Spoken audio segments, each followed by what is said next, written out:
नमस्कार, मीडिया हलचल देख रहे हैं आप और मैं हूं आपके साथ हिमांशु। उत्तर प्रदेश में पुलिस कर्मियों पर हमलों की वारदातें लगातार बढ़ रही हैं। एक के बाद एक पुलिस कर्मियों को निशाना बनाया जा रहा है और सरकार हर मामले के बाद कहती है कि हम इस घटना से सबक लेंगे और इस तरीके के मामलों पर रोक लगाई जाएगी। लेकिन सरकार की मंशा पर सवाल तब उठने लगते हैं जब सरकार से जुड़े संगठन ही और उनके नेता पुलिस कर्मियों को निशाना बनाने लगे और सरकार दावा करे कि हम कार्रवाई करेंगे। और उससे भी गजब ये कि जिन पुलिस कर्मियों पर हमला किया जाए उन्हीं के खिलाफ कार्रवाई भी शुरू कर दी जाए। तो सवाल उठता है कि आखिर पुलिस कर्मियों को इंसाफ कौन देगा और पुलिस कर्मियों पर हो रहे हमलों की वारदातों को कैसे रोका जाएगा। ताजा मामला उत्तर प्रदेश के मथुरा के वृंदावन का है, जहां कुंभ क्षेत्र में एक मामूली विवाद पर पुलिसकर्मी पर आरएसएस, बीजेपी और वीएचपी के नेताओं ने हमला कर दिया, जिसमें महिलाओं ने पुलिसकर्मियों पर चप्पल तक बरसाई। इनके वीडियो सोशल मीडिया पर वायरल हो रहे हैं, लेकिन हमले के वीडियोस देखने के बाद भी पुलिसकर्मियों के खिलाफ ही कार्रवाई की जा रही है और उन पर कार्रवाई की मांग की जा रही है। और जिन लोगों ने पुलिसकर्मियों को हेलमेट, चप्पल से पीटा, उन पर किसी भी तरीके की कार्रवाई को गलत बताया जा रहा है। ऐसे में सवाल ये उठता है कि आखिर कानून व्यवस्था आखिर किस दिशा में जा रही है और इंसाफ मांगने वालों का ये कौन सा नजरिया है कि जो पीड़ित है उसी के खिलाफ कार्रवाई की मांग की जा रही है और जो आरोपी है उसे बेगुनाह साबित करने की कोशिश की जा रही है। आप सोच रहे होंगे कि हम आखिर कह क्या रहे हैं, तो हम जो कह रहे हैं वो बिल्कुल ठीक कह रहे हैं। दरअसल वृंदावन में देवराहा घाट के पास जिला प्रचारक मनोज त्यागी यमुना स्नान करने गए थे। यहाँ पर किसी बात को लेकर पुलिसकर्मी ने उनको रोका और उन्हें नियमों का हवाला दिया, जिसके बाद विवाद हो गया और विवाद में पुलिसकर्मी के साथ बात इतनी आगे बढ़ गई कि यहाँ पर कई आरएसएस के कार्यकर्ता, बीजेपी के नेता, वीएचपी के नेता मौके पर पहुंच गए और उसके बाद पुलिसकर्मियों को उनके कोप का भाजन होना पड़ा।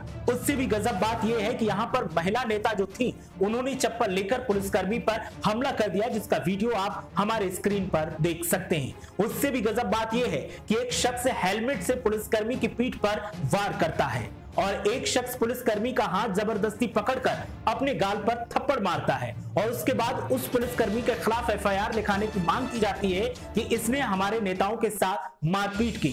और उससे भी गजब आरएसएस के ही नेता बच्चू सिंह मामले पर तर्क देते हैं कि पुलिसकर्मियों के साथ किसी भी तरह की कोई मारपीट नहीं की गई है। सुनिए बच्चू सिंह क्या कहते हैं। नहीं, पुलिस वालों के साथ कोई मारपीट नहीं हुई। नहीं, पुलिस वालों के साथ कोई मारपीट नहीं हुई।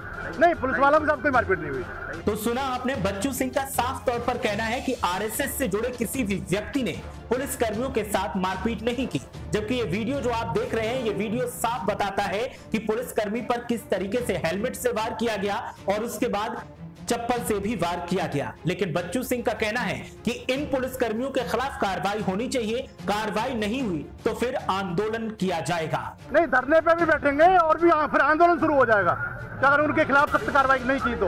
नहीं, धरने पे भी बैठेंगे और भी फिर आंदोलन शुरू हो जाएगा अगर उनके खिलाफ सख्त कार्रवाई नहीं की तो आरएसएस, बीजेपी और वीएचपी से जुड़े हुए लोगों का कहना है कि पुलिसकर्मी ने हमारे कार्यकर्ता के साथ मारपीट की है, उसके खिलाफ कार्रवाई होनी चाहिए। तो सवाल इस बात का है कि जिस पुलिसकर्मी के ऊपर हेलमेट, चप्पल से वार किया गया, जिन लोगों ने वार किया वो आरएसएस, बीएचपी या बीजेपी से जुड़े हुए हैं, क्या उनके खिलाफ कार्रवाई नहीं होनी चाहिए? एक वर्दी पहने हुए शख्स के ऊपर आप हमला करते हैं, कानून को धता बताते हैं, क्या आपको ये सत्ताधारी पार्टी से जुड़े होने की वजह से अधिकार मिल जाता है कि ड्यूटी पर तैनात अधिकारी के ऊपर आप चप्पल से, हेलमेट से वार कर सकते हैं? साथ ही सवाल इस बात का भी है कि थाने में जाकर जय श्री राम के नारे लगाना और भारत माता की जय जयकार करना क्या आपको सर्टिफिकेट दे देता है कि एक वर्दीधारी के ऊपर ऑन ड्यूटी आप हमला करें? जय श्री राम का नारा लगाकर आप मर्यादा पुरुषोत्तम राम के नाम पर अपनी करतूतों को कैसे जस्टिफाई कर सकते हैं?